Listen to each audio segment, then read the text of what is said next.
ಇನ್ನು ಕರೂರು ಕಾಲ್ತುಳಿತ ಕೇಸ್ ವಿಚಾರಕ್ಕೆ ಸಂಬಂಧಪಟ್ಟಂತೆ ಸುಪ್ರೀಂನಲ್ಲಿ ಇತ್ತು ಅರ್ಜಿಯ ವಿಚಾರ. ಇವತ್ತು ಪ್ರಸ್ತಾಪ ಆಗಿ ಸಿಬಿಐಗೆ ತನಿಖೆಗೆ ವಹಿಸಿದೆ. ಕರೂರು ಕಾಲ್ತುಳಿತ ಪ್ರಕರಣದ ತನಿಖೆ ಇನ್ನು ಮುಂದೆ ಸಿಬಿಐ ಮಾಡುತ್ತೆ. ಸುಪ್ರೀಂ ಕೋರ್ಟ್ ಈ ಆದೇಶವನ್ನ ಪ್ರಕಟ ಮಾಡಿದೆ. ಕರೂರು ಕಾಲ್ತುಳಿತ ಕೇಸ್ ಸಿಕ್ಕಾಪಟ್ಟೆ ಹೈಪ್ ಪಡ್ಕೊಂಡಿತ್ತು. 41 ಜನ ಕಾಲ್ತುಳಿತದಲ್ಲಿ ಸಾವನ್ನಪ್ಪಿದವರು. ಸೊ ಹಾಗಾಗಿ ಇದು ಒಂದು ಕಡೆ ಷಡ್ಯಂತ್ರ ಅನ್ನುವಂಥ ಮಾತಿದೆ, ಮತ್ತೊಂದು ಕಡೆ ಇದು ಅಚಾನಕ್ ಅನ್ನುವಂಥ ಮಾತು ಕೂಡ ಇದೆ.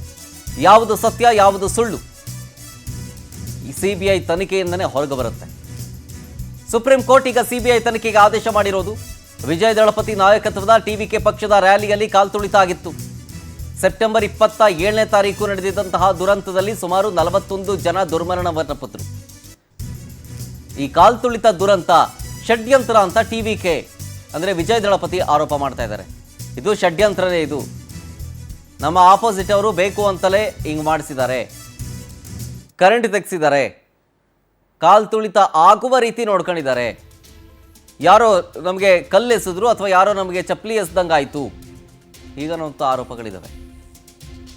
ಆದರೆ ಇದ್ಯಾವುದೂ ಆಗಿಲ್ಲ. ಅಲ್ಲಿ ಎಲ್ಲವೂ ನಾಟಕ.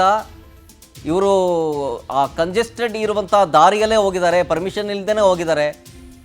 ಬರೀ ಒಂದು 10,000 ಜನ ಸೇರ್ತಾರೆ ಅಂತ ನೋಡಿದ್ರೆ ಲಕ್ಷಾಂತರ ಜನ ಸೇರಿಬಿಟ್ರು. ಅದೇ ಕಾರಣ, ಇವರ ನಿರ್ಲಕ್ಷ್ಯವೇ ಕಾರಣ ಅಂತ ಆರೋಪ ಮಾಡಿತ್ತು. ಹಾಗಾಗಿ ಈಗ ಈ ಎಲ್ಲ ವಿಚಾರದ ಬಗ್ಗೆ ಸಿಬಿಐ ತನಿಖೆಯಿಂದನೇ ಸತ್ಯಾಸತ್ಯತೆ ಹೊರಗೆ ಬರಬೇಕಾಗಿದೆ. ಇವತ್ತು ಸುಪ್ರೀಂ ಕೋರ್ಟ್ ಈ ಆದೇಶವನ್ನು ಅಂದರೆ ಈ ಕೇಸ್ನ ಸಿಬಿಐಗೆ ವಹಿಸಿದೆ.